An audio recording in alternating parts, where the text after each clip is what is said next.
2 Samuel 20 അധ്യായം. ഷേബയുടെ വിപ്ലവം. ഷേബ എന്നു പേരുള്ള ഒരു നീചൻ ഉണ്ടായിരുന്നു. ബെഞ്ചമിൻ ഗോത്രത്തിൽപ്പെട്ട ബിക്രിയുടെ മകനായ അവൻ കാഹളമൂതി വിളിച്ചു പറഞ്ഞു, ദാവീദുമായി നമുക്ക് പങ്കില്ല, ജസ്സയുടെ പുത്രനുമായി നമുക്ക് ഇടപാടില്ല. ഇസ്രായേലേ, നിങ്ങൾ വീട്ടിലേക്ക് മടങ്ങുവിൻ. അങ്ങനെ ഇസ്രായേലിയർ ദാവീദിനെ വിട്ട് ബിക്രിയുടെ മകൻ ഷേബയോട് ചേർന്നു.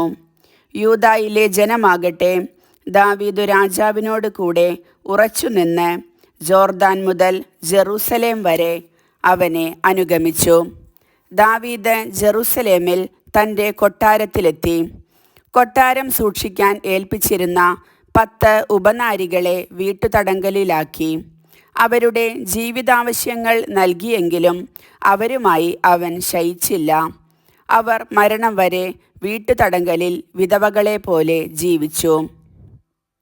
രാജാവ് അമാസയോട് പറഞ്ഞു, യൂദായിലെ പുരുഷന്മാരെയും കൂട്ടി 3 ദിവസത്തിനകം എൻ്റെ മുൻപിൽ വരുക. അമാസ അവരെ വിളിച്ചുകൂട്ടാൻ പോയി.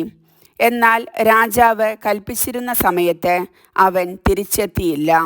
അതുകൊണ്ട് ദാവീദ് അബിഷായിയോട് പറഞ്ഞു, ബിക്രിയുടെ മകൻ ഷേബ അബ്സലോമിനേക്കാൾ കൂടുതൽ ശല്യം ചെയ്യും. അതുകൊണ്ട് സൈന്യവുമായി അവനെ പിന്തുടരുക. അല്ലെങ്കിൽ അവൻ കോട്ടകളുള്ള വല്ല പട്ടണങ്ങളും കൈക്കലാക്കി നമ്മെ ശല്യപ്പെടുത്തും. അങ്ങനെ യോവാബും ക്രേത്യരും പെലേത്യരും സകല വീരന്മാരും ബിക്രിയുടെ മകൻ ഷേബയെ പിന്തുടരാൻ ജെറൂസലേമിൽ നിന്ന് പുറപ്പെട്ടു. അവൻ ഗിബയോനിലെ വലിയ പാറയുടെ അടുത്തെത്തിയപ്പോൾ അമാസ അവരെ സ്വീകരിക്കാൻ വന്നു. യോവാബ് പടച്ചട്ടയും അതിനുമീതെ വാൾ ഉറപ്പിച്ച അരപ്പട്ടയും ധരിച്ചിരുന്നു. അവൻ മുന്നോട്ട് നടന്നപ്പോൾ വാൾ പുറത്തേക്കു തള്ളി നിന്നു. സഹോദര, സുഖം തന്നെയോ എന്ന് ചോദിച്ചുകൊണ്ട് യോവാബ് അമാസയെ ചുംബിക്കാൻ വലത്തുകൈകൊണ്ട് അവൻ്റെ താടിക്കു പിടിച്ചു. യോവാബിൻ്റെ കയ്യിലുണ്ടായിരുന്ന വാൾ അമാസ ശ്രദ്ധിച്ചില്ല. യോവാബ് അവൻ്റെ വയറ്റത്തു കുത്തി. കുടൽ തറയിൽ തെറിച്ചു വീണു. രണ്ടാമത് കുത്തേണ്ടി വന്നില്ല. അവൻ മരിച്ചു. പിന്നെ യോവാബും അവൻ്റെ സഹോദരൻ അബിഷായിയും ബിക്രിയുടെ മകൻ ഷേബയെ അനുധാവനം ചെയ്തു. യോവാബിൻ്റെ പടയാളികളിലൊരുവൻ അമാസയുടെ മൃതശരീരത്തിനരികെ നിന്ന് വിളിച്ചു പറഞ്ഞു, യോവാബിൻ്റെയും ദാവീദിൻ്റെയും പക്ഷത്തുള്ളവർ യോവാബിനെ അനുഗമിക്കട്ടെ. അമാസയുടെ ശരീരം രക്തത്തിൽ മുങ്ങി വഴിമധ്യേ കിടക്കുകയായിരുന്നു. കടന്നു വന്നവർ അത് കണ്ടുനിന്നു. എല്ലാവരും നിൽക്കുന്നു എന്നു കണ്ടിട്ട് ഒരുവൻ അമാസയുടെ ശരീരം വലിച്ച് വയലിലിട്ട് ഒരു തുണി കൊണ്ട് മൂടി. അവനെ വഴിയിൽ നിന്ന് നീക്കം ചെയ്തപ്പോൾ സകലരും ബിക്രിയുടെ മകൻ ഷേബയെ പിടികൂടാൻ യോവാബിനോട് കൂടെ പോയി. ഷേബ എല്ലാ ഇസ്രായേൽ ഗോത്രങ്ങളുടെയും പ്രദേശങ്ങളിൽ കൂടി കടന്ന് ആബേൽ ബേത്ത് മാഖായിൽ എത്തി. ബിക്രിയുടെ കുലത്തിൽപ്പെട്ടവരെല്ലാം ഒരുമിച്ച് കൂടി പട്ടണത്തിലേക്ക് അവനെ അനുഗമിച്ചു. യോവാബിൻ്റെ അനുയായികൾ ആബേൽ ബേത്ത് മാഖ വളഞ്ഞു. പട്ടണത്തിനു നേരെ അവർ ഒരു മൺതിട്ട ഉയർത്തി മതിൽ ഇടിച്ചു വീഴ്ത്താൻ തുടങ്ങി. അപ്പോൾ വിവേകവതിയായ ഒരുവൾ പട്ടണത്തിൽ നിന്ന് വിളിച്ചു പറഞ്ഞു, കേൾക്കുക, ഞാൻ യോവാബിനോട് സംസാരിക്കേണ്ടതിന് അവനോട് ഇങ്ങോട്ട് വരാൻ പറയുക. യോവാബ് അവളുടെ അടുത്തു ചെന്നു. നീ യോവാബോ? അവൾ ചോദിച്ചു. അതെ, ഞാൻ തന്നെ. അവൻ പറഞ്ഞു, നിന്റെ ദാസി പറയുന്നത് ശ്രവിച്ചാലും. അവൾ അപേക്ഷിച്ചു. ഞാൻ ശ്രദ്ധിക്കുന്നു. അവൻ മറുപടി പറഞ്ഞു.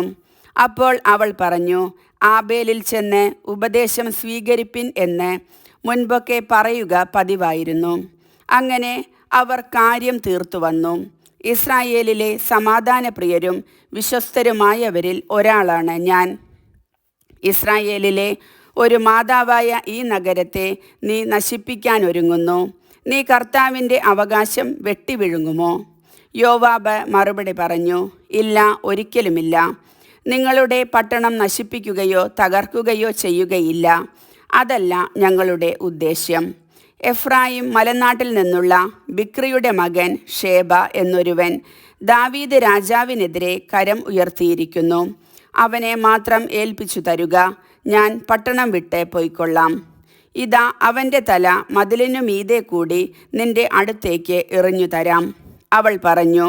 അവൾ ജനത്തെ സമീപിച്ച് തൻ്റെ ജ്ഞാനത്താൽ അവരെ സമ്മതിപ്പിച്ചു. ബിക്രിയുടെ മകൻ ഷേബയുടെ തല അവർ വെട്ടി യോവാബിൻ്റെ അടുത്തേക്ക് എറിഞ്ഞുകൊടുത്തു. അവൻ കാഹളമൂതി സൈന്യം പട്ടണം വിട്ട് സ്വന്തം വീടുകളിലേക്ക് പോയി. യോവാബ് ജെറൂസലേമിൽ രാജാവിൻ്റെ അടുത്തേക്കും. യോവാബ് ഇസ്രായേൽ സൈന്യത്തിൻ്റെ അധിപതിയായിരുന്നു. യഹോയാദായുടെ മകൻ ബനായ ക്രേത്യരുടെയും പെലേത്യരുടെയും തലവനും അദോറാമിന് അടിമകളുടെ മേൽനോട്ടമായിരുന്നു.